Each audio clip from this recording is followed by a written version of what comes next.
2 Timóteo, capítulo 1, do versículo 1 ao versículo 5. Diz assim a palavra de Deus. Paulo, apóstolo de Cristo Jesus, pela vontade de Deus, de conformidade com a promessa da vida que está em Cristo Jesus.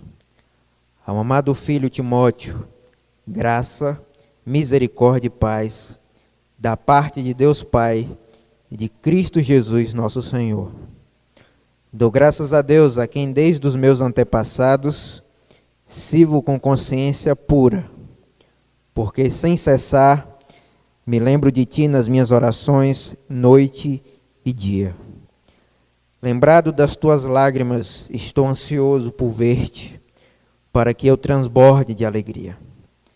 Pela recordação que guardo de tua fé sem fingimento, a mesma que primeiramente habitou em tua avó Lóide e em tua mãe Eunice. Estou certo de que também em ti. Provável que Paulo tenha escrito essa carta depois do ano 60 depois de Cristo. É uma carta que é datada mais ou menos do ano 68, 70 depois de Cristo. Todas as vezes que você trabalha com textos do Novo Testamento e também do Antigo, você não pode precisar uma data exata. É muito perigoso você precisar uma data e cravá-la como sendo a data exata. Então, normalmente, os historiadores, alguns teólogos também, trabalham com datas aproximadas. Essa carta é uma carta de despedida, né? O apóstolo Paulo aqui está preso, e preso ele escreve essa carta a Timóteo. Quem era Timóteo? Timóteo era um jovem pastor, filho na fé de Paulo, alguém que caminhou com Paulo, alguém que foi ensinado acerca do evangelho do Senhor Jesus Cristo, alguém que aprendeu acerca da morte, da ressurreição de Jesus. E esse jovem pastor Timóteo, ele é instruído por Paulo da prisão, ou seja, Paulo está preso, mas ainda assim ele concede a Timóteo recomendações, instruções importantes para o seu crescimento cristão, para a sua vida cristã. E é interessante a gente notar no versículo 1, a Bíblia diz: Paulo, apóstolo de Cristo Jesus, pela vontade de Deus. Não é? Hoje a gente vive num tempo onde muitos se auto-intitulam apóstolos. A palavra apóstolo significa o enviado por Deus. Então Jesus escolheu 12 apóstolos, 12 que foram enviados para pregar o evangelho do Senhor Jesus Cristo. Dentre os 12, um traiu, que foi Judas. Matias assumiu no lugar de Judas. E Paulo aparece como uma espécie de 13º apóstolo, como alguém que disse que nem sequer merecia ser chamado de apóstolo, porque era perseguidor da igreja de Deus, né? Paulo diz que ele era blasfemo, perseguidor, insolente, fez isso na sua ignorância, mas ele alcançou misericórdia. E nessa carta ele vai dizer que fiel é a palavra de Deus e digna de toda aceitação, que Cristo Jesus veio ao mundo para salvar os pecadores, dos quais ele, Paulo, era o principal. Então o apóstolo Paulo, que escreve a carta endereçada a Timóteo, ele foi alguém que era perseguidor da igreja. Então Paulo, quem era Paulo? Alguém que praticamente tocava o terror, perseguia os cristãos, mandava matar os cristãos, arrastava-os sem dó nem piedade, e de repente, indo no caminho de Damasco, que hoje é a atual Síria, Paulo tem um encontro com o Senhor Jesus Cristo, e de perseguidor, ele passa a ser então perseguido. De algoz e perseguidor da fé cristã, ele começa agora a pregar que Jesus Cristo não só morreu, mas está vivo e voltaria para buscar a sua igreja. Então, ele é apóstolo pela vontade de Deus, ele é escolhido por Deus, de conformidade com a promessa da vida que está em Cristo Jesus. No versículo 2, ele diz: ao amado filho Timóteo, como dissemos, que é o endereçado dessa carta. Perceba o tratamento cordial, a saudação amorosa e fraterna que Paulo dá a Timóteo. Ele trata Timóteo como amado. Por quê? Porque Timóteo é um filho na fé. É alguém que ele instruiu, que ele ensinou. E se você está aqui nessa noite, seja você mãe que educou o seu filho, que o criou, seja você avó, que também cumpriu o papel de mãe. Quando você tem um filho natural, você trata com muita consideração, com muito amor, com muito respeito. Você quer o bem, você quer o melhor. Você deseja que essa pessoa seja bem-sucedida. Assim também era Paulo com Timóteo. Ele chama Timóteo de meu amado filho e dirige a ele uma saudação que é muito comum em nosso meio e que ela muitas vezes ela perde o seu sentido, é esvaziada do seu sentido. Ele diz graça, misericórdia e paz da parte de Deus Pai e de Cristo Jesus nosso Senhor. Hoje é interessante, se você andar pela cidade, uma saudação muito comum entre os crentes é graça e paz, né? Mas quando você sauda alguém, você deseja essa pessoa a graça de Deus, você está desejando a ela que a misericórdia de Deus esteja com ela. Mas para desejar a graça de Deus e a paz de Deus a alguém, você precisa estar cheio dela. Eu não posso desejar a paz de Deus a qualquer pessoa se eu não estiver cheio dessa paz. Eu não posso desejar a misericórdia de Deus se eu não estiver cheio dessa misericórdia.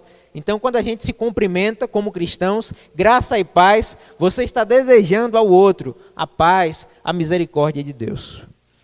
E aí no verso 3, Paulo diz, dou graças a Deus, a quem desde os meus antepassados sirvo com consciência pura. Desde os seus antepassados, a consciência do apóstolo Paulo era uma consciência baseada no Evangelho de Jesus Cristo.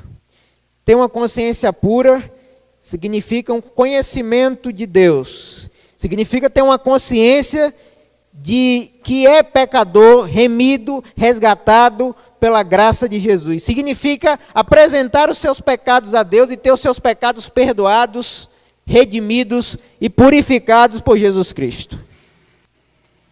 Eu dou graças a Deus, diz Paulo, a quem eu sirvo com a consciência limpa. Com a consciência limpa.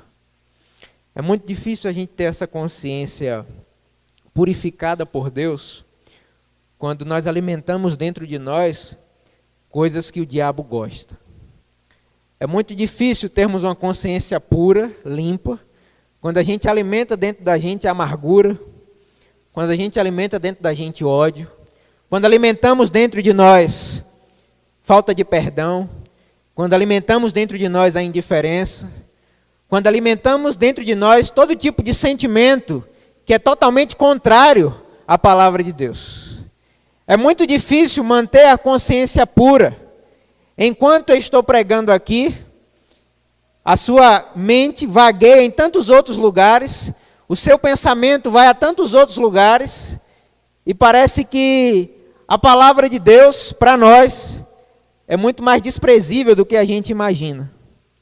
É muito difícil manter uma consciência pura, uma consciência limpa, quando nós somos alimentados o tempo todo, apenas durante a semana, pela televisão, por mídias sociais, quando alimentamos a nossa consciência com todo tipo de pensamento, sentimento e atitude que Deus reprova.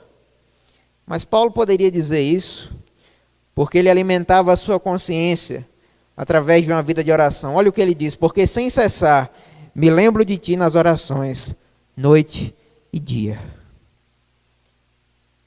Ele escreve para o seu filho na fé, que se lembrava dele nas suas orações, noite e dia. De noite e de dia Paulo orava, intercedia. E lamentavelmente a gente vive uma geração onde os pais estão transferindo para a igreja a responsabilidade que é deles, de criação dos filhos. A gente está vivendo um tempo onde o pastor é culpado pela educação dos filhos, a igreja é culpada, responsabilizada pela educação dos filhos, a escola, os professores, coitados, são responsabilizados pela educação dos filhos. E eu queria dizer a você que é pai ou que é mãe aqui nessa noite, a responsabilidade de educar os seus filhos não é da igreja, não é do pastor, não é da escola, responsabilidade de educação dos seus filhos é apenas sua, é do lar. Paulo alimentava o seu filho na fé, orando por ele, sem cessar, rogando a Deus pelos seus filhos, entregando os seus filhos diante de Deus. entregando o seu filho Timóteo diante de Deus, orando por ele, clamando a Deus pela vida dele. Se tem uma forma mais afetuosa de dizer que ama alguém, é orando por essa pessoa. Quando nós nos importamos com alguém, nós oramos, nós clamamos a Deus, porque nós sabemos que é Deus que tem um controle de todas as coisas, que Deus que pode guardar, que pode proteger, que pode zelar. Quanto tempo você tem dedicado para orar pelos seus filhos? Quanto tempo você tem dedicado para interceder pelos seus filhos?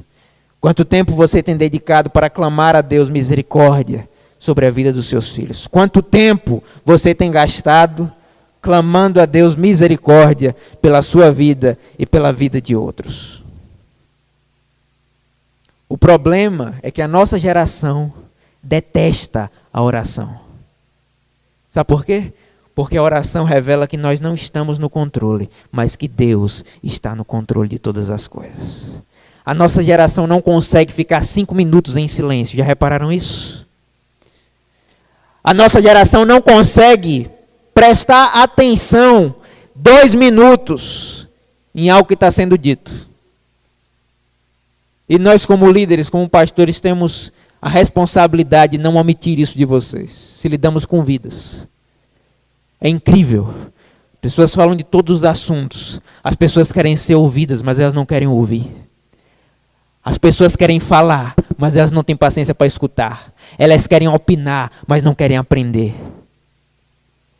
Elas querem ter razão, mas não querem jamais admitir estarem erradas. Aqui está um exemplo de alguém que cuidou no seu filho na fé,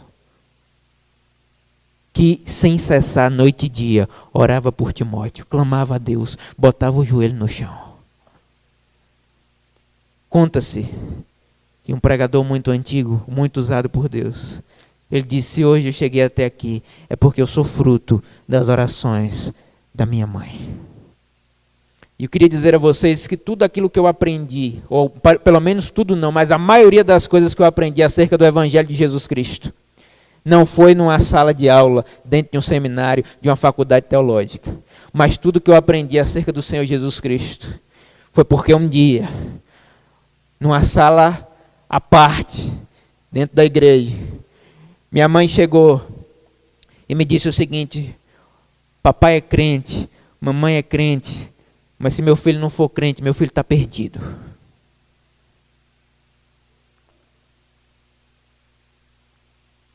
De chamar para a responsabilidade diante de Deus. De pararmos de transferir a culpa. Aí a mãe joga para o pai joga para a mãe joga para a igreja joga para o pastor joga para a igreja, e fica esse negócio. Mas como é que as nossas crianças vão crescer na graça e no conhecimento de Deus? Se você, mãe, pai, abre sua Bíblia uma vez no ano, que Jesus você quer que o seu filho aprenda e cresça, se ele nunca estiver orando? Quando é que seu filho vê você de joelhos? Me diga aí.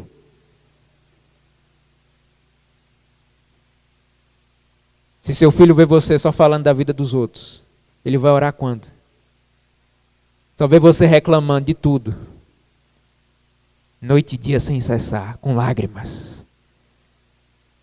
Orar, botar o joelho no chão e clamar a Deus. Quando a gente se importa, a gente ora. Quando a gente transfere a culpa, a gente começa agora a querer apontar culpados para o nosso fracasso no lar. Nenhum sucesso na vida compensa o fracasso dentro de casa. O camarada pode ser bem sucedido em tudo. Pode fazer a melhor faculdade. Pode ser o melhor pastor da cidade. Pode ser o melhor cantor, o melhor artista, o melhor funcionário. Não espere Jesus transformar a sociedade de Gentil do Ouro se ele não conseguir transformar a sua casa. Oração.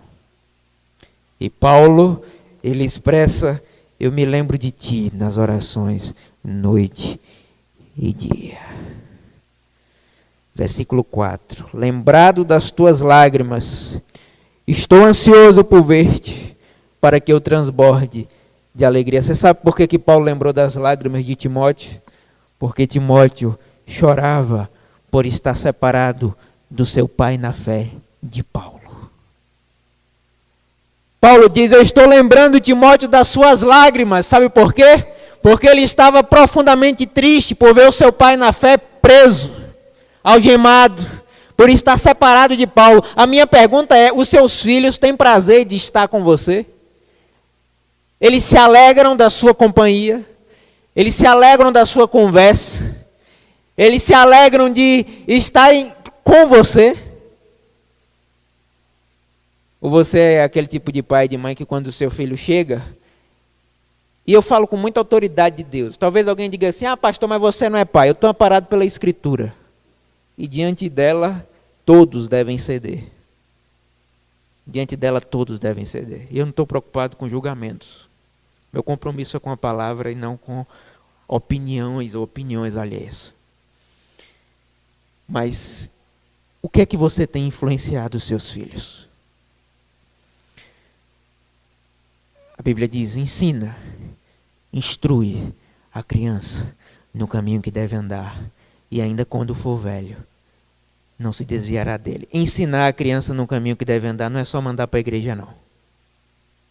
Ah, eu estou ensinando meu filho no caminho que deve andar, só mando para a igreja, não. Ah, eu estou ensinando no caminho que deve andar. Eu fico falando para ele orar. Eu disse a ele: sabe que Jesus morreu na cruz? Não. Ensinar no caminho que deve andar. Minha mãe pegava a gente, botava eu e minha irmã de frente um para o outro. Bora, pede perdão agora, os dois. Mas minha mãe foi ela que começou. Ela não quer saber, você vai pedir perdão. Senão você pega tudo isso que você está defendendo e pare de viver, pare de ir para a igreja, porque não adianta. Ensinar, instruir, demanda esforço, tempo, disciplina, exemplo. É interessante, não é? Como os filhos herdam as características que são dos pais. Agora, a maior característica que os filhos podem herdar dos pais é a característica e a fragrância do Evangelho de Cristo, que é a imagem de Deus. É o seu filho no sotaque dele, no jeito dele, dizer: o meu pai todo dia se levanta e eu vejo ele de joelhos. Você não precisa dizer nada. A palavra convence, mas o exemplo arrasta.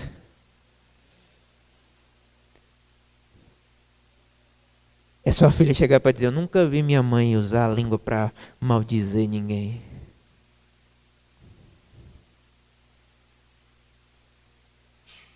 É não provocar a ira dos filhos. É fazer com que eles tenham temor do Senhor. Temor de Deus. Se eles se desviarem, vai ser por conta deles. Mas não vai ser por negligência sua. Vai ser por uma decisão deles. Isso pode acontecer. Você pode ter instruído os seus filhos no caminho de Deus, mas quando eles crescerem, a decisão de permanecer ou não será deles. Mas a nossa parte a gente precisa fazer. A igreja precisa cumprir o seu papel, o pastor precisa cumprir o seu papel, óbvio que precisa. Mas mais importante do que isso, é no cotidiano, é no dia a dia, que nós estamos deixando legados para as futuras gerações que virão. A infância, dizem alguns psicólogos, é a fase de formação do caráter da criança. A criança, ela observa bastante. Então não adianta, irmã, exigir da criança respeito pelo pai, se você tira a autoridade dele na frente dela. Não adianta, irmão, querer que o seu filho cresça em vida piedosa, se você é um cavalo batizado com a sua mulher. Não adianta. Porque eles não estão dizendo nada, mas eles estão ali observando tudo, o tempo todo. Eles estão prestando atenção. No versículo 5, Paulo diz: pela recordação que guardo de tua fé sem fingimento, a mesma que primeiramente habitou em tua avó Lóide e em tua mãe Eunice. Estou certo de que também em ti. Eu me recordo da tua fé sem fingimento. A tua fé que habitou nessas duas mulheres de Deus, na tua avó Lóide, na tua mãe Eunice, Timóteo. Eunice, mãe de Timóteo, Lóide, avó de Timóteo. Eu me recordo da tua fé não fingida, da tua fé sem falsidade, sem hipocrisia, da tua fé genuína, de dentro para fora, da tua fé real. Todos dizem que têm fé. Os católicos dizem que creem. Os budistas dizem que creem. Os evangélicos dizem que creem. Os artistas dizem que creem.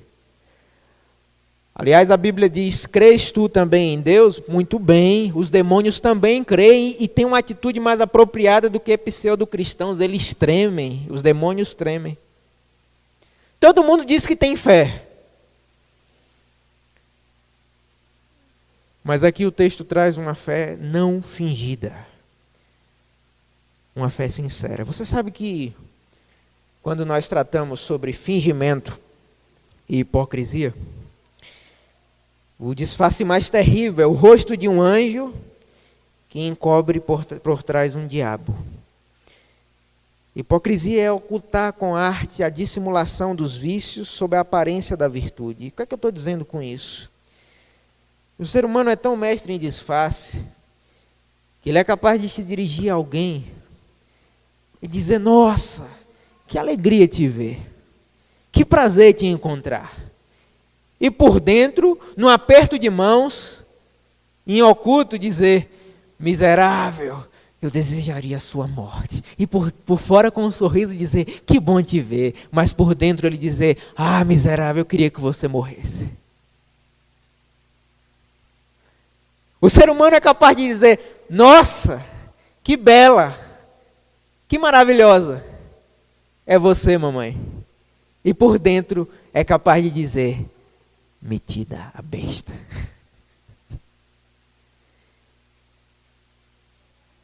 O ser humano pode simular atitudes. Pode ecoar com as suas palavras algo, enquanto dentro de si alimenta sentimentos contrários ao reino de Deus. E essa máscara que a gente usa para facilitar a nossa comunicação com o mundo externo. A gente não quer ser rejeitado. A gente não quer ser rejeitado no círculo social. A gente se preocupa bastante com a impressão que as pessoas vão pensar de nós, até nos cultos, né? A gente vem para o culto e se preocupa bastante com a roupa que a gente vai vestir, com o sapato que a gente vai usar, com o cabelo que a gente vai usar. E a gente tem N preocupações acerca do culto, se as pessoas vão gostar. Mas muito pouco nos preocupamos se o tipo de culto, se o tipo de fé que a gente carrega é uma fé sincera, que é baseada nos interesses de Deus, que é baseada naquilo que a palavra de Deus estabelece para nós. É por isso que hoje, lamentavelmente, as igrejas viraram clubes sociais sem relevância nenhuma. Os clubinhos de Jesus, é o clube do Bolinha, o clube da Luluzinha. As pessoas vão, consomem, e na segunda-feira nada muda. Essa fé não fingida era uma característica de duas mulheres piedosas, Lóide, Eunice e de Timóteo. Sabe por quê? Porque a Bíblia diz que essas mulheres, sobretudo a sua mãe Eunice, mãe de Timóteo, ela ensinava a Timóteo acerca das Sagradas Escrituras. Eu lamento desapontar você, mas isso não é responsabilidade só do pastor, não. Não é só o pastor que é responsável por ensinar a Bíblia ao seu filho, não. Se pressupõe que você cristão, também precisa ensinar o seu filho. Precisa educá-lo.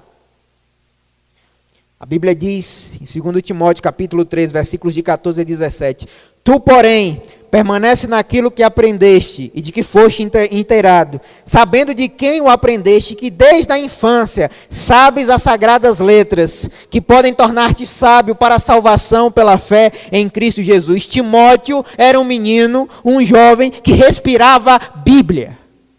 O ambiente que ele respirava era de Bíblia. O ambiente que ele respirava era de Sagrada Escritura. A sua mãe, Eunice, ela se dedicava ao ensino das Sagradas Letras, desde a infância. Ele aprendeu acerca da Bíblia. Os meninos decoram tudo. Decoram série, decoram filmes na Netflix, canais de TV. Não estou dizendo que isso é pecado, não. Eu estou dizendo que as crianças têm uma capacidade de absorção enorme. Mas é incrível como há uma resistência muito grande entre pais e filhos de guardar no coração a palavra de Deus, de meditar e de guardar essa palavra para aplicá-la na vida. Nós temos uma geração, lamentavelmente, que detesta a Bíblia, detesta a palavra de Deus. E, de fato, se a gente lê a Bíblia direitinho, ninguém gosta dela. Porque a Bíblia, ela fala aquilo que a gente não gosta de ouvir. A Bíblia, ela é a palavra de Deus, ainda que os homens a odeiem. Que ambiente o seu filho respira dentro de casa? Qual ambiente que você está proporcionando a ele? Né?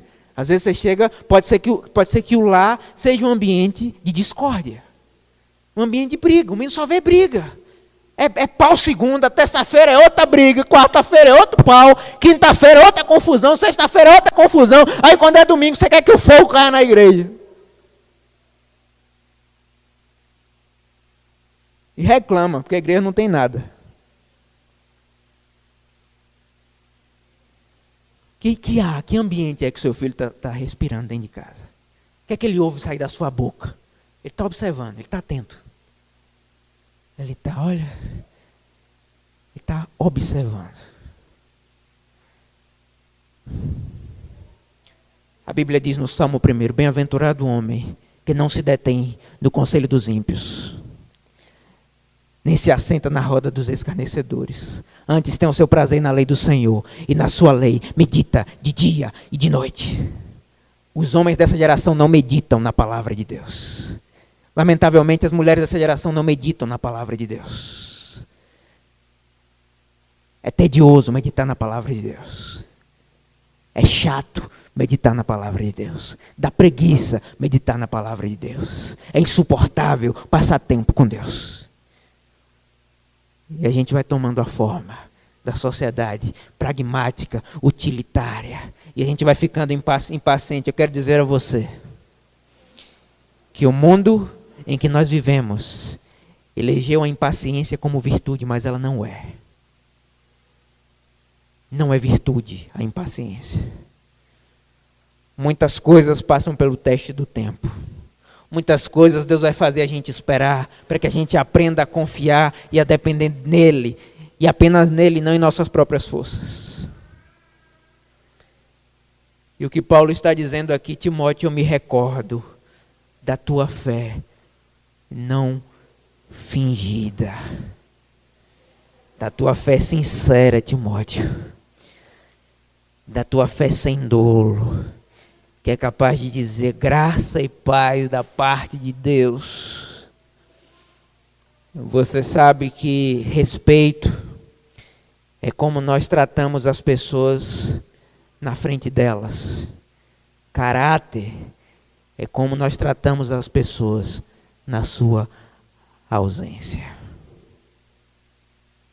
Isso é que é caráter. É como você trata o outro na ausência dele. Isso faz a diferença. Valores. Meu filho, ainda se você for prejudicado, o importante é você honrar a Deus. Não é dar um jeitinho.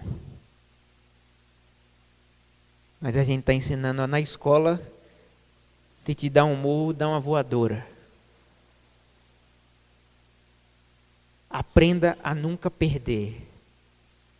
A geração da gente está com muita dificuldade de saber perder. não sabe perder. Por isso que se criam monstros como jogador de futebol que tem mais mídia do que qualquer outra coisa. Monstros. Verdadeiros psicopatas em potencial, que não sabem perder. Não sabem ouvir não. Não sabem ouvir espere. Não sabem ouvir não é a hora.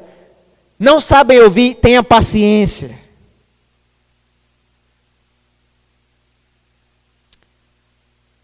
Que tipo de fé você tem ensinado?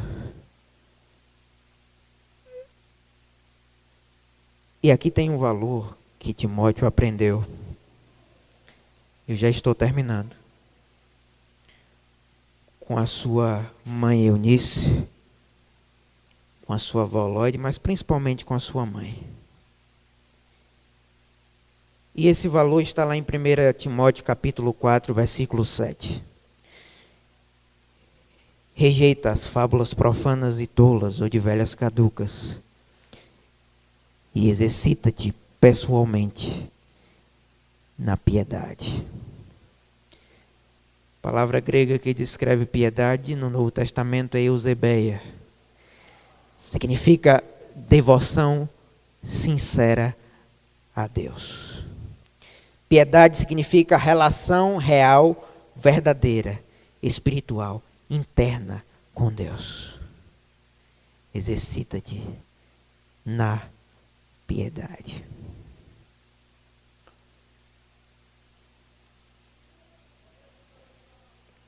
Outro dia eu estava conversando com um colega. Ele disse para mim: você sabe que o número de ateus no Brasil ainda é pequeno. E eu disse para ele: mas por que você está falando isso? Ele falou: não, porque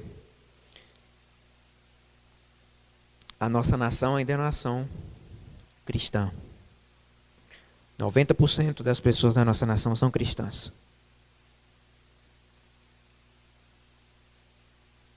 A grande realidade é que nós vivemos um ateísmo prático, um ateísmo religioso. E esse é o pior tipo de ateísmo que pode existir.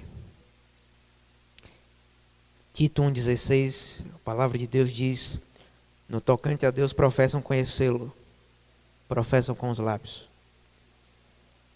mas são desobedientes, réprobos e desqualificados para toda boa obra. Das coisas que eu mais amo no Evangelho é que o Evangelho, ela humilha o ego do homem. Ela não dá espaço. Não dá espaço para que o homem seja glorificado. Piedade não tem a ver com ações externas, cerimônias, observações religiosas. Essas podem ser feitas pela carne.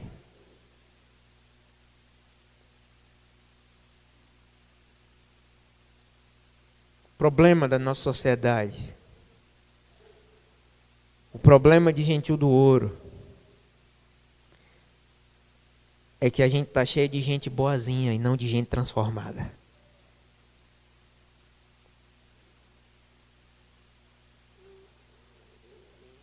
Gente boazinha consegue, no máximo, ser educada. Gente transformada consegue transformar outros.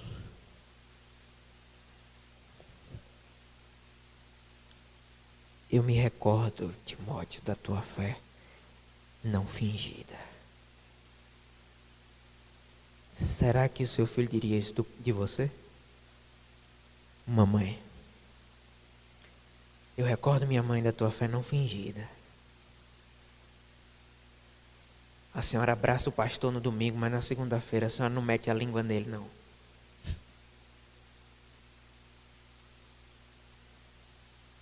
Eu recordo, papai, da tua fé não fingida. O Senhor abraça os irmãos, deseja a graça e a paz, mas na terça, o Senhor ora sem cessar por eles, não os calunia. É muito sincero. Que tipo de fé a gente quer deixar? A fé da teologia da prosperidade. Venha para Jesus e os seus problemas vão se acabar. Não. Venha para Jesus e é provável que a sua vida vai piorar, vai ficar mais difícil. Vai ficar mais difícil. Porque a Bíblia diz que quem quiser vir após mim, negue-se a si mesmo, tome a cada dia a sua cruz e siga-me. Que fé você quer passar para os seus filhos? A fé neotestamentária, a fé cristã, é uma fé não fingida, sincera, sem hipocrisia. Sabe uma característica que mães piedosas deixam na história da igreja? Deixaram e têm deixado?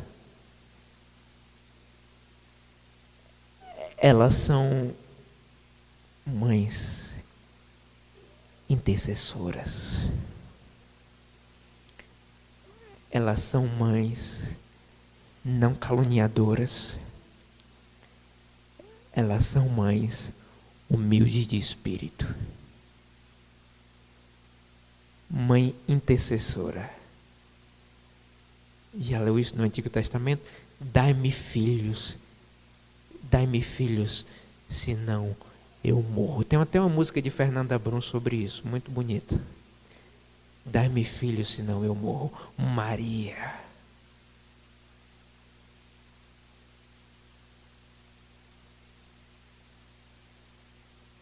A piedade é desenvolvida para que a vontade de Deus se cumpra na sua vida. Você precisa se perguntar: quem é o Deus da sua vida? É você? É o seu emprego? É o seu ego? É a sua religião? É a sua plataforma política? Quem é o Deus da sua vida?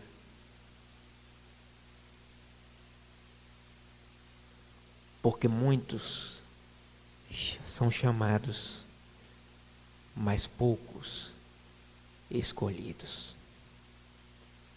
Esforçai-vos, disse o Senhor Jesus, em entrar pela porta estreita, porque larga é a porta que conduz à perdição, e muitos são os que trilham por esse caminho. Estreita é a porta e apertado o caminho que conduz à vida. O que é que eu preciso, pastor, para ter uma fé não fingida? Você precisa crer no Senhor Jesus como o seu único e suficiente Salvador. Paul Washer diz que um homem que não tem a sua vida moída, destituída de méritos, não pode se voltar a Cristo. Se a sua fé estiver em você ou em qualquer outro que não seja no Senhor Jesus Cristo, você não pode se voltar para Ele. A fé simples, sem histeria, sem alarde. A fé que é capaz de produzir em você quebrantamento de coração, rasgar o seu interior. Charles Spurgeon dizia: evite um evangelho de açúcar. Busque um evangelho que mata o seu eu, que rasga o seu eu, porque esse é o evangelho que nos dá vida de novo. Deus tem usado profetas nessa nação, mas tanto no púlpito e fora dele, parece que nós estamos anestesiados. O tipo de fé, a gente descreu tanto, que agora É necessário muitos sacrifícios. As pessoas têm que fazer 1000 coisas para serem salvas. Você só pode ser salvo pela graça de Deus através de Cristo. Você só pode ser salvo pelo sangue de Jesus Cristo, que é o caminho, que é a verdade e a vida. O único que pode perdoar os seus pecados é o Senhor Jesus Cristo. A fé é simples, como Paulo disse em Romanos 10:9, se com a tua boca confessares e no teu coração creres que Jesus ressuscitou dentre os mortos, serás salvo. E eu entendo quando eu prego uma palavra dessa, dura, o estranhamento de muitos de vocês, sabe por quê? Porque, lamentavelmente, os pastores têm se tornado gurus psicológicos, pregadores de alta ajuda, verdadeiros Augustos Curies do púlpito, que por terem um amor falso por vocês, não vão alertar vocês enquanto está em jogo a sua eternidade. Enquanto muitos têm morrido todos os dias, indo para o inferno sem conhecer o Evangelho de Jesus Cristo. Mas elas querem entrar carregadas e sair daqui leves. E eu não vou pregar esse tipo de evangelho a vocês. Quer isso me custe tudo. A fé é simples. A fé de que Cristo morreu pelos nossos pecados, segundo as Escrituras, ressuscitou ao terceiro dia, segundo as Escrituras, e está sentado à destra de Deus, segundo as Escrituras. Essa é a fé simples, na morte e na ressurreição de Jesus Cristo. Essa é a fé que salva. É só essa fé que salva. Você pode ir ao céu sem dinheiro, sem fama, sem reconhecimento, sem prestígio. Você pode ir ao céu sem ser reconhecido, como cantamos aqui, por ninguém. Mas ninguém pode ir ao céu sem Cristo. Ninguém pode chegar ao céu sem Jesus. Que nessa noite você reflita qual é a fé que você tem carregado contigo. É a fé que tem melhorado você como ser humano, que tem te quebrantado, que tem transformado você? Ou é uma crença? Crença é conceitual, só fica aqui.